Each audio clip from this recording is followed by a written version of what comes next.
The National Broadcasting Company presents The Adventures of Sam Spade, Detective. Sam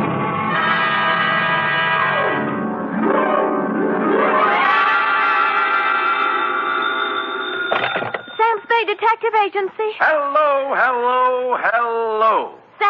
At this hour on this network, you were expecting maybe Mary Margaret McBride? I've been expecting anything, Sam. Well. After all, to have you drop out of sight like that, leaving not a ripple on the surface for 4 whole days. Mr. Livingstone is frantic. Who? Mr. Livingstone, the man you rented the car from. He's ready to send out a search party. Aha! Sammy and Livingstone with a reverse twist. It's no joke, Sam. Nothing, huh? You have no right to worry me like this. It's not fair. Where are you? To the only spot on Earth as yet unvisited by the National Geographic Society, sweetheart, the Vale of Takaloma. And don't try to find it on a map because it isn't. Set yourself for my saga of a crook's tour of the hinterlands with just a touch of mysticism, which is why I call it the Rowdy Dowser caper.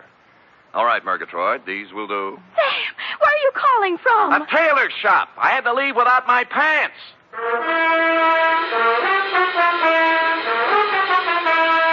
For NBC, William Spear, radio's outstanding producer-director of mystery and crime drama, brings you the greatest private detective of them all, starring Stephen Dunn in The Adventures of Sam Spade. Dum-da-da-dum-dum-dum. When you and I were young. Effie. Sam? Who else? Are you decent? Decent? Well, you said you'd lost your pants, so... Oh! How do they look? Well? Isn't it a little early for Halloween? Ooh, you made a joke. You ready, woman? As always, Sam. Date, fill it in. 2 Constable Ollie Shuttle, North Takaloma, California. From Samuel Spade, license number 137596. Subject, the Rowdy Dowser caper. Dear Ollie, on Wednesday it was when I returned to my office of a fine spring morning to find a note lying on my desk like a big, juicy piece of cheese in a mousetrap. Quote, Mr. Spade, call North Takaloma 3, unquote. North Takaloma. Where have I... Long distance. North Takaloma 3. Yes, sir. One moment. Would you repeat the number, please? North Takaloma 3. North Takaloma 3. Nice diction. That is North Takaloma? I'm not kidding. Look it up, girl. Look it up. Yes, sir. North Takaloma 3. Well, she must have found it in the book because soon we had encouraging buzzes and clicks. 6 operators later, we had punched our way north to the farm at Slattery Flat.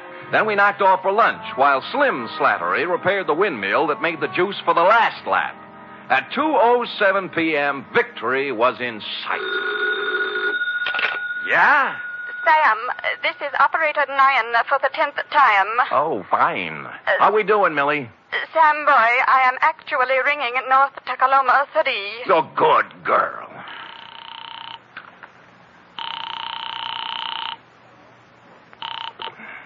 Hello? Hello, this is Sam Spade. I have a note here to call... Yes, Mr. Spade. You were out of town when I came. Perhaps you remember me.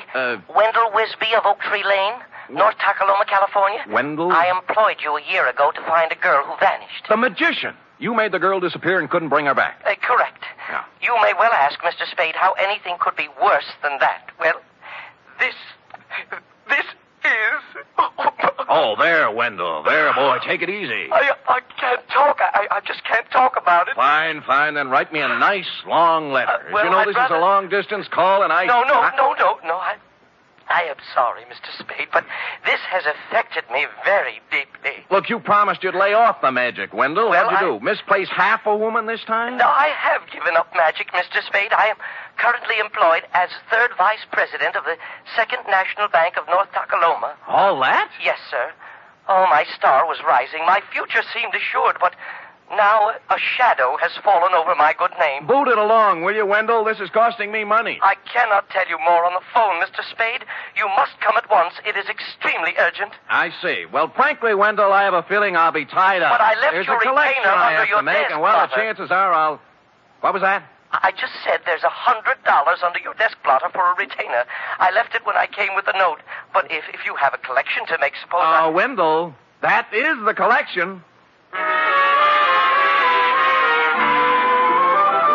And so it befell that shortly before lunch on the following day, I guided my rented hack across the ford at Clobber Creek, up the high road through Possum Notch, and down into the Vale of Takaloma, where I muscled my way through a flock of geese in the main street and tied up before the imposing stone facade of the Second National Bank. Inside, sitting in front of the door marked Urban Root President, sat a secretary whose facade looked colder and even more imposing than the bank's. She was shriveling one of the customers, a meek little milquetoast in a salt and pepper soup. But as I informed you, my good man, President Root is extremely tied up at the moment. Oh, I'm quite aware of that, miss. I wouldn't bother him for the world, but you see, I don't see. And since you refused to state the nature of your business... Did I refuse? You most certainly did. Oh, dear me, I didn't mean to refuse anything. It's just that, well, it's sort of personal, and may I go in? You may sit down until I tell you to go in. Is that clear? Yes, ma'am. Yes, I understand. I don't mind waiting. Don't mind at all. And now you, sir. What do you want? I have an appointment with Wendell Wisby. Mr. Wisby is in conference with the President Root. Thanks. If you'll sit down, I'll... just a minute, sir. Just a minute. And you must understand, President Root, this is a matter of family honor. Yes. I shall... Oh, Hi, Wendell. Mr. Spade. Now, sorry I couldn't get here sooner, but it's a long haul. Well, Mr. Spade is a friend of mine, President Root, from my salad days as a magician. A very competent detective, I might add. Well, thank you, Wendell. Yeah, I see. We are indeed fortunate to have him with us in this matter. Good, good. Please sit down, Mr. Spade. Thanks. You are aware, Mr. Spade, this matter is to be held in strictest confidence. Word must be kept from the depositors at all cost until... But remember, President Root, remember the code of the Wisbys. Should worst come to worst, I shall make good. I shall make good if it takes me... I understand, Wisby. I understand. Well, mind if I admit I don't? What is it, Wendell? Snatcher. Snatch whom? Uncle Purse. Our former cashier, Mr. Spade. Purse Snatcher. Wisby's uncle. Purse Snatcher. What about him? Everything. He has disappeared. Absconded. That is a harsh word, President Root. I would prefer to say he disappeared until we have further proof. The money's gone, isn't it? How much money? $53,000. From Uncle Purse's accounts. Huh. It may be he has absconded, President Root, but we must remember that despite the Snatcher surname, Uncle Purse is a Wisby. And a Wisby never lived who got away with $53,000. All right, Wisby. He disappeared. Yes, may I ask when he disappeared? Last Friday night, about 9 o'clock. Anyone see him go? Almost everyone. His car stalled at Main and Persimmon. Several people saw him trying to start it. He was acting very strangely. Oh, how was that, Wendell? Well, Clem Clobber and Charity Fid and several others spoke to him from the curb, but he wouldn't answer them. He didn't say a word to anyone, which is not at all like Uncle Purse Snatcher. Wisby, man to man. Would you feel sociable with a satchel full of stolen money on the seat beside you? Well, there you have a point, President Root. I can't blame you for the way you feel, President Root, but I must continue to believe the best of Uncle Purse until Mr. Spade discovers the worst. Oh. And in that dismal eventuality, please know I intend to pay off the $53,000 plus interest on the installment plan. $5.37 per week for 48 years. Oh. You have my word on it, sir. The word of a Wisby. With which solemn pronouncement, Wendell marched out, closely followed by me. Salt and Pepper Suit Milquetoast was still fingering his hat brim, looking hopefully at Miss Icewater for the sign. At Wendell's suggestion, I hustled out to the Snatcher homestead for a word with Percy's wife, a timid little woman with her heart in her eyes, known from one end of the valley to the other as Aunt Wistful. I can hardly think straight these days, Mr. Spade. So full of puzzlement this thing has left me. Of course, Aunt Wistful. Have another dipper cider, Mr. Spade. Oh, get down, not you. No thanks, Aunt Wistful. Perce wasn't himself since the well run dry. We had a passel of dry winters here in the valley, you know, but never for this as the well run dry. Perce didn't know which way to turn. The pipe end's 2 miles down the road. Couldn't afford to bring it in here. I see. He took to muttering to himself, saying strange things. Coming home from his work at the bank with a frown on his face, and stayed there all evening. What do you mean, strange things? Oh, I don't recollect very well. He brought a law book home one night, though, and out of a clear sky, he says to me, "Wistful, honey, do you know the punishment for embezzlement is 5 to 10 years in prison?" I asked what he meant by that, and he said he thought it might be a good thing for a banker to know. Well, he had something there. It was the night after that. He come home all cheerful. Said he thought he'd figured a way out. Found a fellow to help him. Get down. I had no idea what Perce was thinking. What fella? Urban Root, I suppose. Oh. It's Urban's bank he was fixing to steal from. But then I got word from my sister ailing over to Fogarty Grove, so Thursday I left, and when I got back Saturday, he'd gone. Did he take his things? Mostly.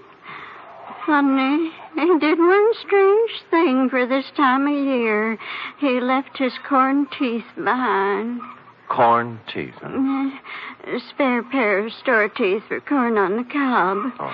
Perce will miss him now with summer coming on. Yes, he will. Bless him. You know, ever since spring, I've been after Perce to spade up my flower bed by the window.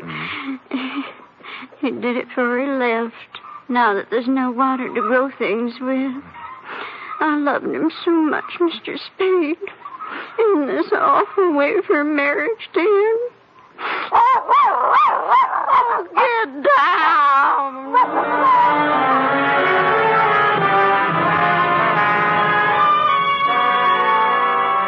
Well, I started at Main and Persimmon Streets and worked south, farm by farm.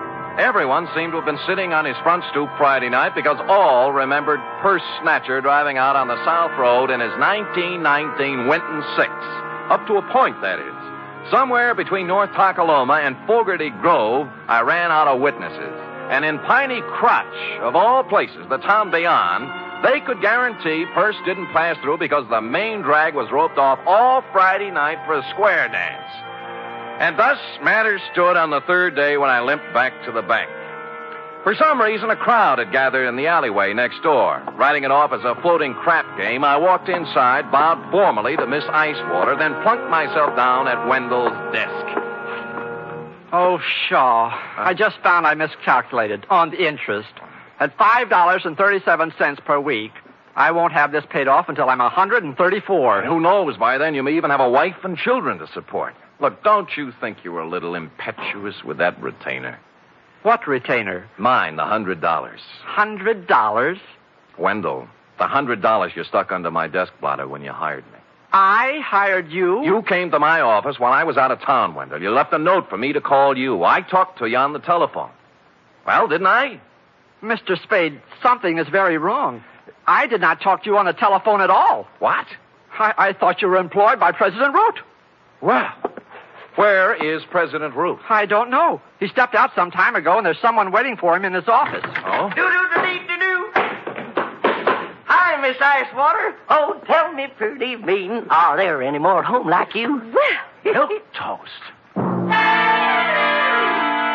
But with a difference. The salt and pepper suit had gone. Beret, bow tie, plaid sport jacket with a racing form sticking out of the pocket.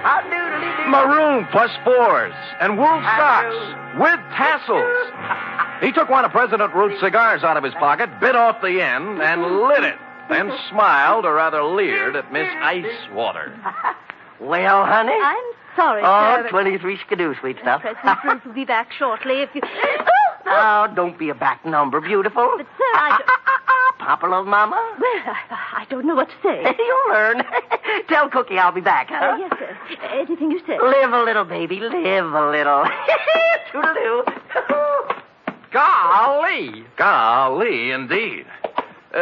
Miss Icewater. Hey, Oh, what was that? I don't know his name. A friend of Pheasant Roots. He's rather attractive, don't you think?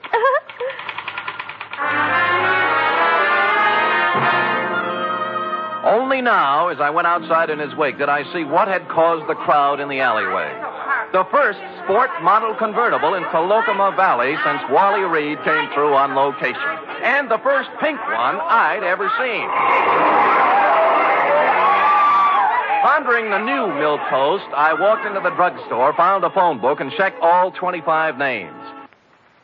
North Takaloma 3 belonged to the Atomic Auto Courts and Restaurant. Charity Fidd, proprietress. She was riding herd on a griddle full of lamb chops when I pulled up at the counter. How's that again, Sonny? Short, you say? Short. And scalped on top with a fringe of hair like so? Yeah, and a wicked leer in his eye. That's my man. Well, he wasn't wearing no barrack hat nor plaid coat when I seen him. Salt and pepper suit it was. Yeah, I know. Who is he? Well, he didn't register, but they say he's Dowser. Dowser. Don't know his first name, do you? Nope. Now, where he come from? Stayed in room 6 till 2 days ago. Ain't seen him around since. When did he come here? Let me see now. Codfish ball. Beg pardon? Oh, that'd be Friday night, late. And the funny thing now, think of it, he'd come afoot. Not by the road from Fogarty Grove, mind you, but by the trail over the ridge. Well, where does it go to, Aunt Charity? Winds up the old clobber place, Bandon now. Oh, thanks. I'll be back. You'll be nothing. You just sit right down where you are and you wrap yourself around this.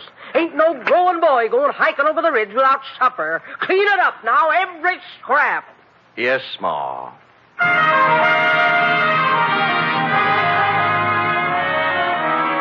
It had been dark about 2 hours when, carrying one of Aunt Charity's best coal oil lanterns, I topped the ridge and looked down on Clem Clobber's abandoned barn, nestling in a grove of ancient oaks at the very foot of the hill. The moon was bright enough to show up the pair of grassy ruts leading from the rear of it down the gully toward the road to Fogarty Grove, a couple of miles away. On general principles, I blew out the lantern, then scrambled down the side hill and up to the barn door. I couldn't make out anything inside at first, and then finally something took shape. A dark hulk in the middle of the floor. Stupid me, I lit a match. It was an automobile. To be exact, it was Purse Snatcher's 1919 Winton 6. His hat and the tweed overcoat everyone saw him wearing Friday night were lying across the front seat. I held the match higher and bent over for a closer look. Whereupon Spade and the match went out together.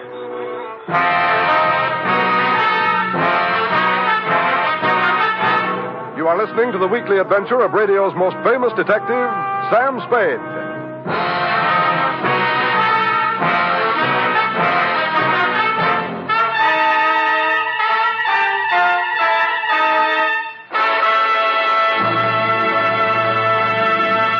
Three chimes mean good times on NBC. There's fun for you Sunday with two of your favorite families, the Blandings and the Harrises. Mr. and Mrs. Blanding stars Cary Grant and Betsy Drake in the title roles as the proud but somewhat bewildered owners of the famous Dream House. The Phil Harris-Alice Faye Show stars Phil and Alice, of course, plus ever-helpful Frankie Remley, Brother William, and delivery boy Julius. Yes, there are laughs this Sunday and every Sunday with the Phil Harris-Alice Faye Show and Mr. and Mrs. Blandings.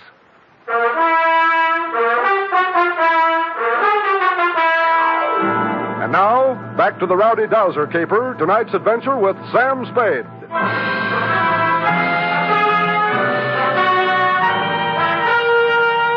I must apologize, Constable, for succumbing once again to the traditional nemesis of the private eye. But the bald facts are simply that I bent over for a closer look at the Winton 6 and was struck a dastardly blow on the rear of the head. How long I remained incommunicado, I know not, but I awoke presently, and with good reason. My pants were on fire. As a matter of fact, the entire barn was on fire, and I was lying in the tonneau of the Winton 6 wearing Purse Snatcher's overcoat. The door I'd come in was a wall of flame, likewise the stalls on both sides. But at the rear were a few square feet of rotten siding that hadn't caught yet. Now, ordinarily, I'd have thought twice, but when your pants are afire, you only think once. So I ran right through it and took a flying header into the creek behind the barn. It was just as well I only thought once, since at this moment the flames reached the Winton's gas tank.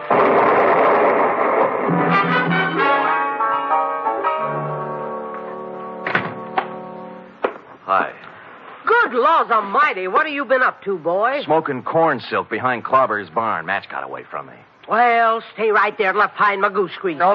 Later, Aunt Charity. How about the key to 6? The Dowser fella? Yeah. Won't need no key, son. No door open? If he left it open, he's in there now. Barrett hat, plaid coat, and a 25-cent cigar. Help yourself.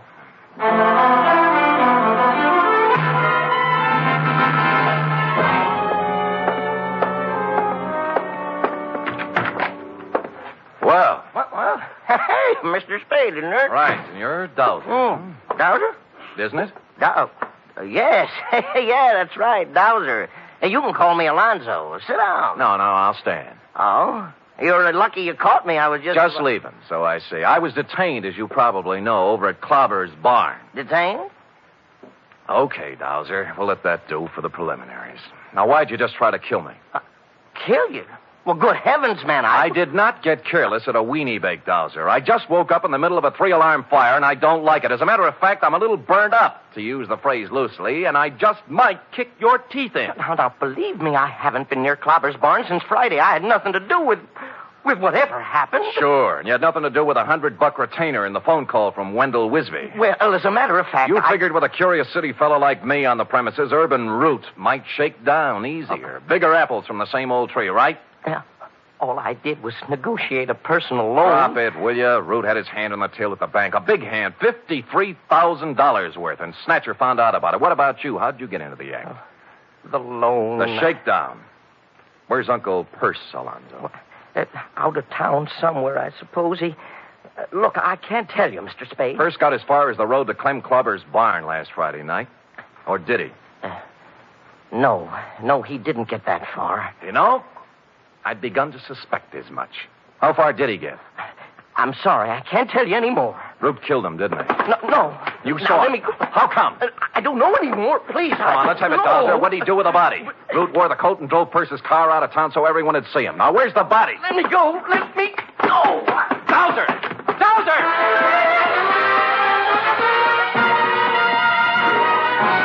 He squirted out of my hands like a watermelon seed, leaving me with a plaid coat, and took off down the line of atomic cabins toward the atomic restaurant.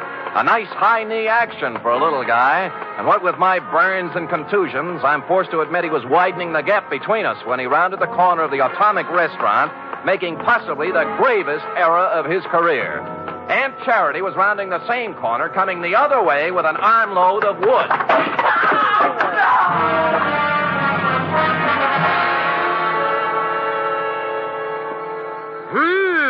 You don't reckon he got himself a brain conclusion, do you, son? I don't know, but he's a weak witness, Aunt Charity, a weak witness. What you got there?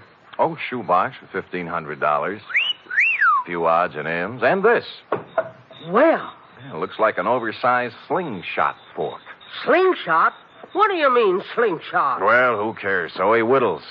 Where'd you get the idea his name was Dowser? Huh? Driver's license in his wallet. Alonzo P. Scoggins. Who said his name was Dowser? You did. I never said his name was Dowser. I said he was a dowser. Oh. And what's a dowser, Aunt Charity? A guy who finds water for people, that's what. Well, that's nice. If you could... Finds water? Yeah. How? Well, I'm no expert, Sonny, but as near as I can recollect, you take this here slingshot fork so, and then...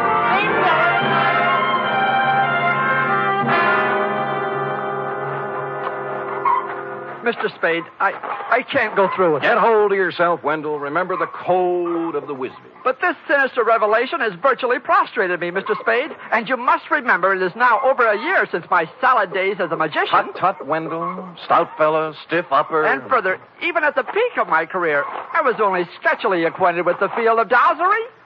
Hold it. There they are. Aunt Wistful is sitting on the back porch with President Root. Mr. Spade, The code of the Wisbys, Wendell? Yes, sir. Let's go. Brendan, Ruth, I just can't tell you how full up with gratefulness I am. Now, Aunt Wistful, don't take on so. It's nothing at all. It's, You remember Mr. Spade, President Root? Hey, wait, of course. Of course. Hardly seems any time at all since we met President Root. Oh, Mr. Spade, President Root's going to buy the farm. Isn't that wonderful? Touching. And he's allowing me $10,000 on it against the money per stove. Well, that's a generous offer. Yeah, I thought so. Considering there's no water on the farm. Oh, Perce said many times it wouldn't be worth $40 an acre without water. Well? Did you say something, Wendell? Yes.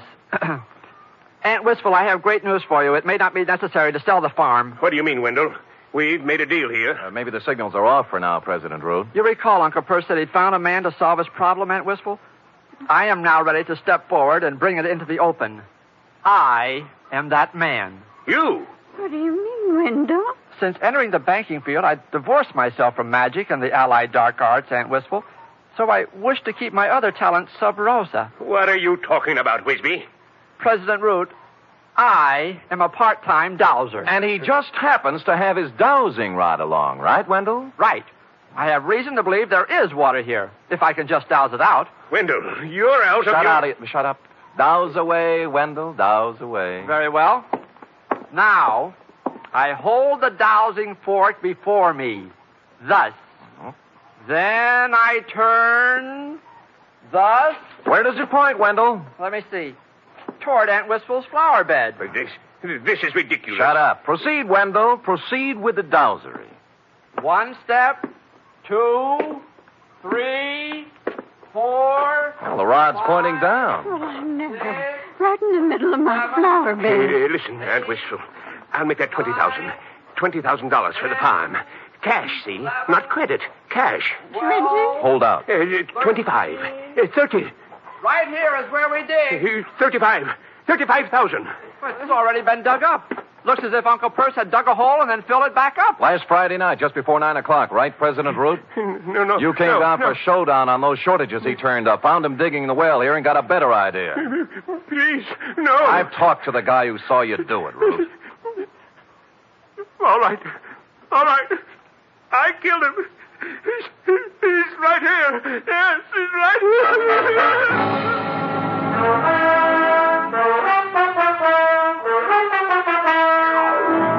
Which is where you came in, Constable, and since you can take it from here, I shall close, as always, with... Period. End of report. Right. Another triumph, Sam. Another new sphere of effort. No field is safe from my talent, sweetheart. You will please preserve it for posterity during the following 15-second announcement. Scoot. Scoot.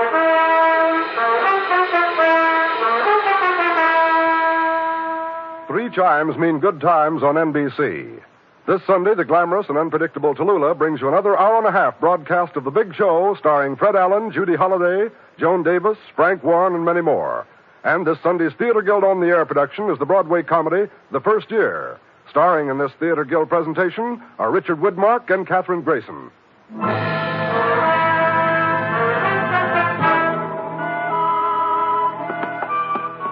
Here it is, Sam. Ah, efficient girl. Yeah? Yeah, Millie, this is Sam, boy. What's up? Oh? Thanks, Millie. Well, what is it, Sam? They just relayed a message from Fogarty Grove, F. Wendell is being installed as second vice president tomorrow night at the Moose Hall. Oh? He wants me to come. Oh! And bring a girl. Are you game, little one? Well, that's one way to get the report to Constable Ollie Shuttle. I'll do it, Sam. Good girl. Pack up an emergency ration of sorghum and hominy grits. I'll pull up at your doorstep in the morning at 8 o'clock. Well, I'll wear my sunbonnet and Mother Hubbard. Oh, good night, Sam. Good night, sweetheart.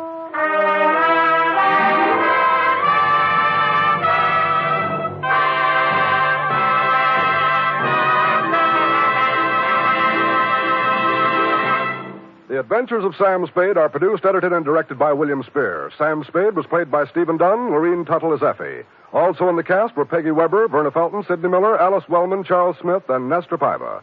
Script for tonight's adventure by Harold Swanton. Musical scoring by Lud Gluskin, conducted by Robert Armbruster.